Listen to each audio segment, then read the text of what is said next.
अस्सलाम वालेकुम जी। क्या हाल है? सब पर ठीक हो? अच्छा जी, आज हमने स्टार्ट करना है chapter number 4, information technology and information system in business. ठीक है जी। इससे पहले हमने पढ़ा हुआ है business culture and business structure. उसके बाद अभी ये जो चैप्टर है ये डेटा इन इंफॉर्मेशन के ऊपर है। ठीक है। ये जो चैप्टर है थोड़ा सा जनरल सा चैप्टर है। ठीक है, ज़्यादा डीप इसमें कुछ नहीं है। बाकी जैसे चैप्टर्स है उस तरह बिल्कुल भी नहीं है। ठीक है। एग्ज़ाम के हवाले से कहूँ तो इसमें बस एक या दो ही टॉपिक्स है जो आप लोगों के लिए इम्पोर्टेंट है एग्ज़ाम के लिए। बाकी इधर उधर की बातें आप लोगों को आई एम श्योर कि आप लोगों को क्लियर होगी वो सारी बातें। जिस तरह स्टार्ट ही डेटा इन इंफॉर्मेशन से। ठीक है, तो डेटा और इंफॉर्मेशन में क्या फ़र्क है? ठीक है, देखिए यहाँ पर स्टार्ट में ही लिखा है कि data consist of numbers, letters, symbols, raw facts, events and transactions. ठीक है, which have been recorded but not yet processed into a form that is suitable for making decisions. देखो, डेटा इंफॉर्मेशन में simple difference ये है कि जो आपके पास available चीज़ें हैं, अवेलेबल नॉलेज है। ठीक है, चाहे वो फॉर एग्जांपल जैसे गूगल है। ठीक है, अब गूगल ये है कि उस गूगल के ऊपर जितनी अवेलेबल चीज़ें हैं, ठीक है, वो है आपके पास डेटा। अब गूगल के ऊपर जो हम सर्च करते हैं, जो हमें चाहिए, जो हमारे लिए मीनिंगफुल है, हमारे लिए यूज़फुल है, वही इन्फॉर्मेशन है। ठीक है, अभी मैंने गूगल के ऊपर सर्च कर लिया क्योंकि वो मुझे चाहिए, उसकी मुझे ज़रूरत है। ठीक है, वो मेरे लिए यूज़फुल है, वो इन्फॉर्मेशन है।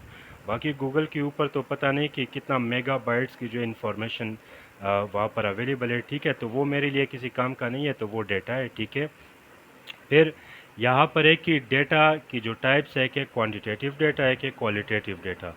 क्वांटिटी जब हम मेजर करते हैं, ठीक है, तो वो हमारे पास है क्वांटिटेटिव डेटा। जिस तरह स्टैंडर्ड लेबर आवर्स, टोटल कितने आवर्स है, तो ये क्वांटिटेटिव डेटा है। क्वालिटेटिव डेटा का क्या मतलब है कि it is not capable of being measured numerically but may reflect distinguishing characteristics the grade of labor used to produce the unit of output। ठीक है, data is said to be discrete. ठीक है, discrete का क्या मतलब है कि when it can only take on specific fixed values। Fixed values को हम कहते हैं डिस्क्रीट, जिस तरह 2, 5, 6। ठीक है, अच्छा जी।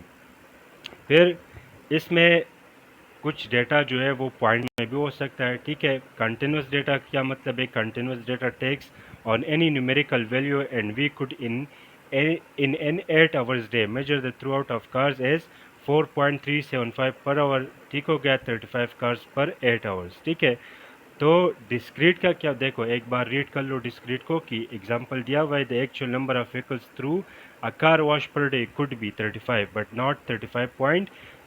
ठीक हो गया, डिस्क्रीट मतलब जो कंप्लीट वैल्यू आपके पास 35 कार्स। अब 35.3 या 35 पॉइंट समथिंग एल्स नहीं हो सकता। ठीक है, कंटिन्यूअस डेटा जो आपके पास एक कंप्लीट इंफॉर्मेशन हो। ठीक है, अब यहाँ पर जिस तरह है 35 कार्स पर 8 आवर्स। ठीक है, अच्छा जी। फिर इसमें प्राइमरी डेटा है और एक सेकेंडरी डेटा है। ठीक हो गया, प्राइमरी डेटा का मतलब ये है कि जो आप अपनी सेंसेस से ऑब्जर्व करते हैं, जो आपने देख लिया, जो आपने सुन लिया, जो आपने ऑब्जर्व कर लिया, तो वो प्राइमरी डेटा है। जब आप किसी और सोर्स से आप सुनते हो, इंटरनेट से, ठीक है, या सोशल मीडिया से या टेलीविज़न न्यूज़ से, तो वो आपके लिए सेकेंडरी डेटा है। किसी और से आप सुनते हो तो वो सेकेंडरी डेटा है। खुद जो देखते हो, खुद जो सुनते हो, तो वो फिर प्राइमरी डेटा है। ठीक है, फिर इंफॉर्मेशन के हवाले से कहा हुआ है कि information is data that is been process. ठीक है, तो ज़्यादा डीप जाने की ज़रूरत नहीं है। सिंपल इंफॉर्मेशन का मतलब ये है कि वो डेटा जो आपके लिए यूज़फुल है, जो जो आपके लिए रिक्वायर्ड है, तो उसको हम इंफॉर्मेशन कहेंगे। ठीक है, फिर थोड़ा सा टच दिया हुआ है मैनेजमेंट साइड को कि मैनेजमेंट में करंट इंफॉर्मेशन भी है, हिस्टोरिकल भी है, क्या हो रहा है बिज़नेस में, बिज़नेस की डिसीजन मेकिंग के लिए हमें क्या चाहिए।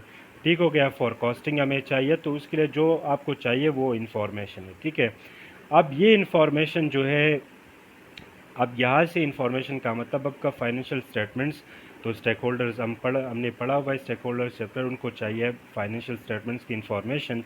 ठीक है, तो वो बताया हुआ है। अच्छा जी, ये चार्ट टेबल वगैरह दिया हुआ है लेकिन इसकी ज़रूरत नहीं है।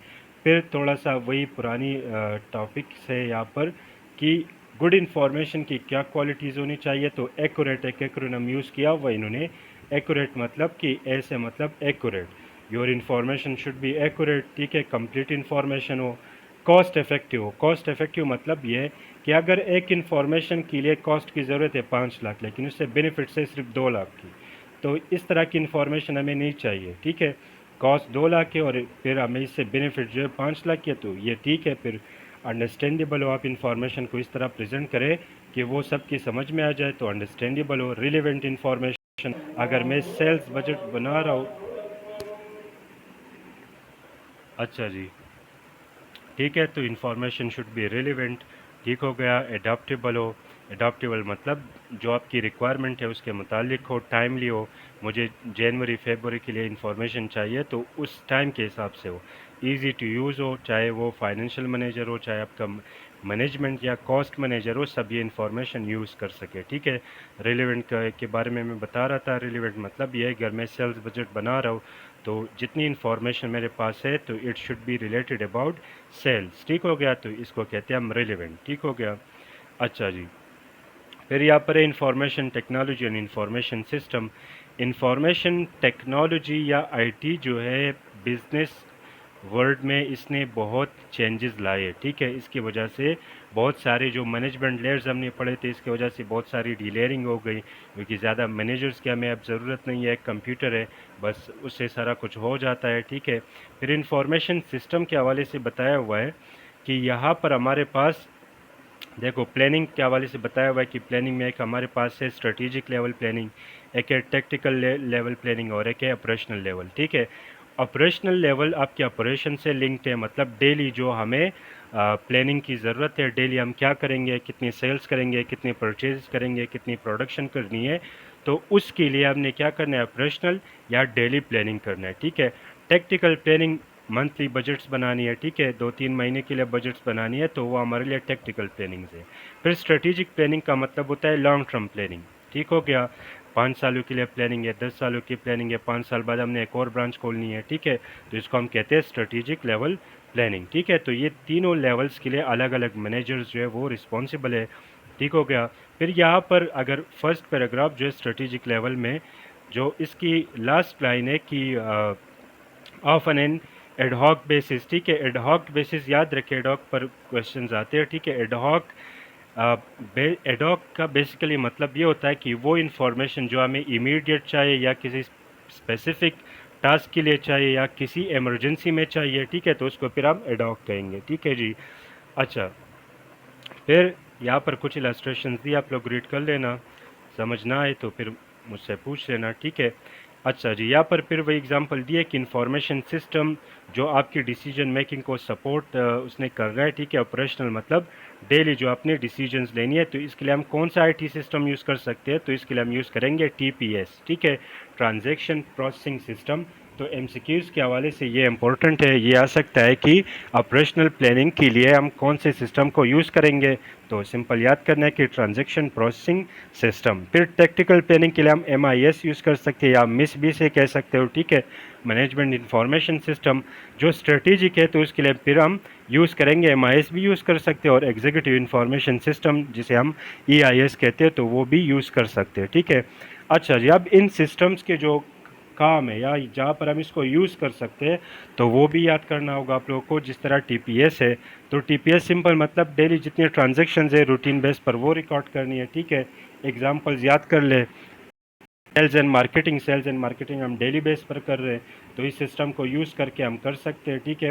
प्रोडक्शन सिस्टम हम इसके मुताबिक जो है कर सकते हैं, ठीक है। फिर फाइनेंसिंग एंड अकाउंटिंग सिस्टम अपने ट्रांजैक्शंस को रिकॉर्ड करना है, कितनी सेल्स इनवाइसेज है, कितनी परचेज इनवाइसेज है, कितने हमने पे की है, कितनी अभी रिमेनिंग है, ठीक है।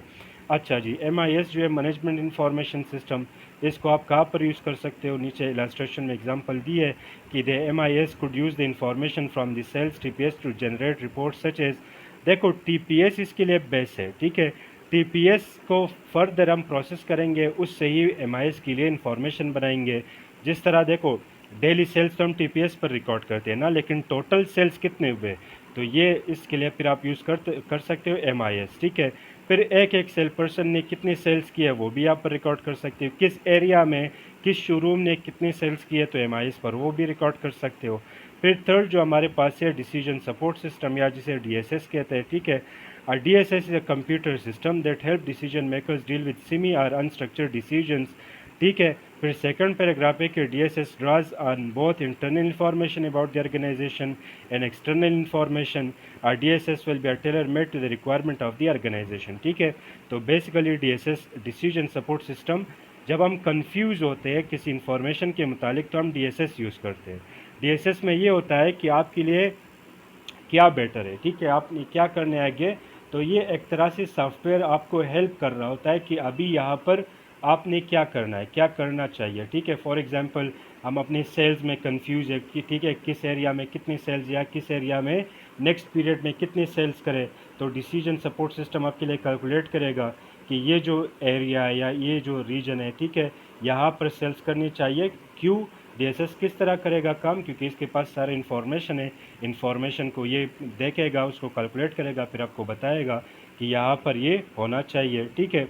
अच्छा जी, फिर एग्जीक्यूटिव इंफॉर्मेशन सिस्टम जिसको हम यूज़ करते हैं अपने स्ट्रेटेजिक प्लानिंग में, ठीक है। This system provide strategic managers with flexible access to information from the entire business as well as relevant information from the external environment, ठीक है।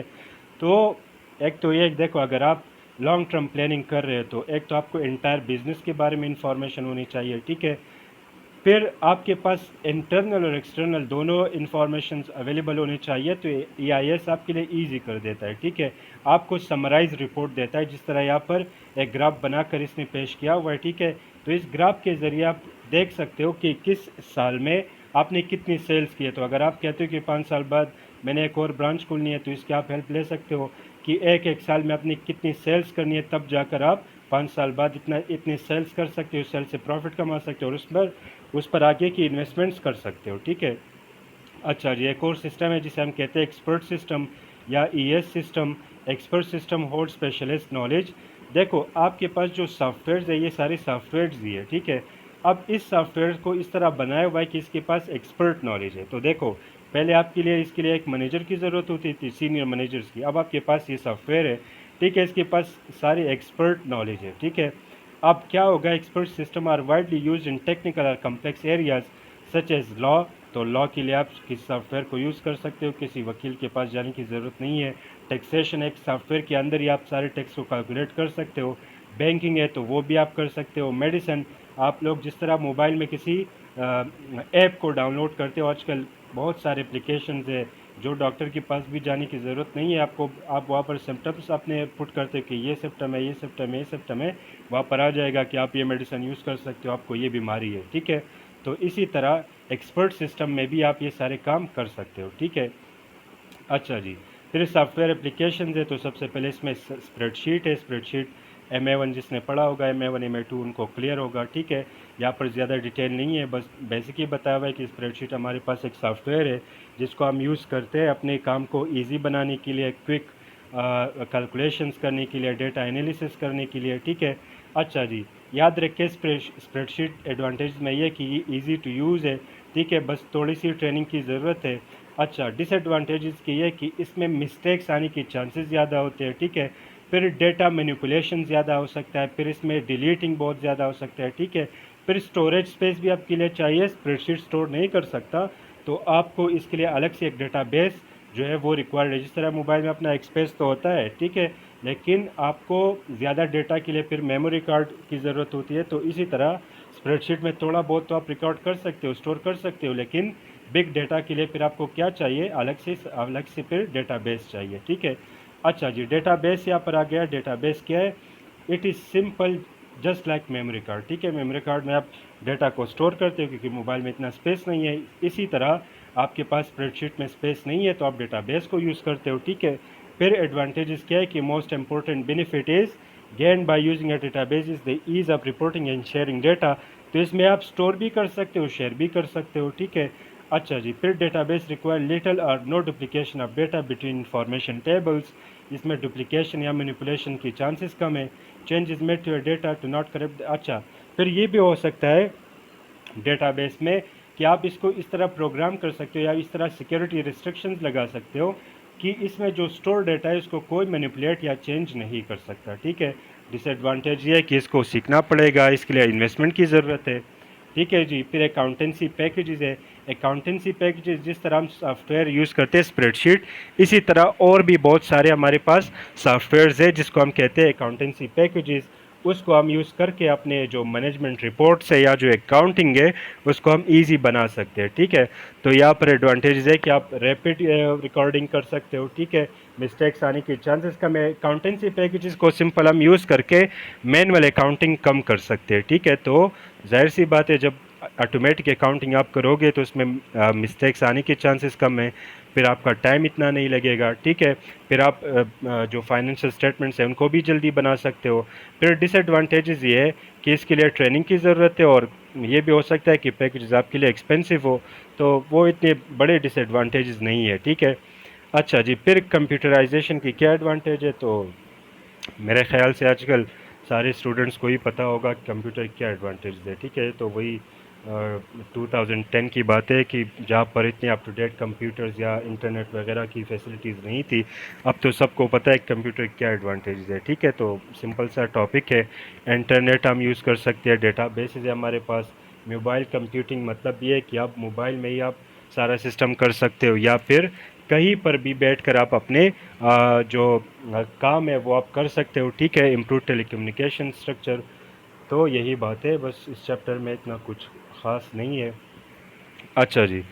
फिर बताया हुआ है कि एडवांटेज ऑफ कंप्यूटराइजेशन स्पीड है इसमें, कॉस्ट, एक्यूरेसी, आप स्पीडली काम कर सकते हो, एक्यूरेट कर सकते हो, ज़्यादा वॉल्यूम में कर सकते हो, कम्प्लेक्स काम जो है वो सिंपल आसानी से कर सकते हो, रिलायबली कर सकते हो, इसके ऊपर आप प्रेजेंटेशंस कर सकते हो। ठीक है, कॉस्ट को जो है उसको आप कॉस्ट इफेक्टिव काम कर सकते हो इसके ऊपर, क्योंकि मैनुअल आपको बहुत सारे लोगों की ज़रूरत पड़ सकती है, और यहाँ पर एक कंप्यूटर इंस्टॉल कर लो तो बहुत सारे मैनेजर्स के और बहुत सारी एम्प्लॉयज़ से आप बच सकते हो। ठीक है जी।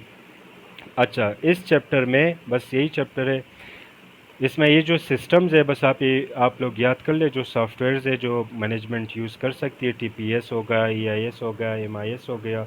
ठीक है, तो बस ये याद करने की चीज़ें है, बाकी इसमें इतना कुछ ख़ास नहीं है। ठीक है, अच्छा जी। इसमें ये मेरे ख्याल से पुराना बुक है।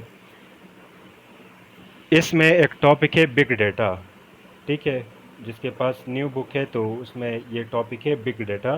तो बिग डेटा से दो तीन क्वेश्चंस होते हैं। ठीक है, तो वो इम्पोर्टेंट है, इस बुक में नहीं है मेरे पास। आप लोग के पास जो बुक्स है उसमें हो सकता है कि वो तो आप लोग रीड कर लो, समझ में ना आए ठीक है तो मुझे उससे पिक्चर सेंड कर दो, तो नेक्स्ट लेक्चर के साथ वो मैं आप लोग को फिर करा दूँगा। ठीक है, चले जी, आप लोग रीड कर ले, कोई इशू हो, कोई मसला हो, कोई बात समझ ना आए हो तो मुझे मैसेज कर देना फिर। ठीक है, अल्लाह हाफिज़।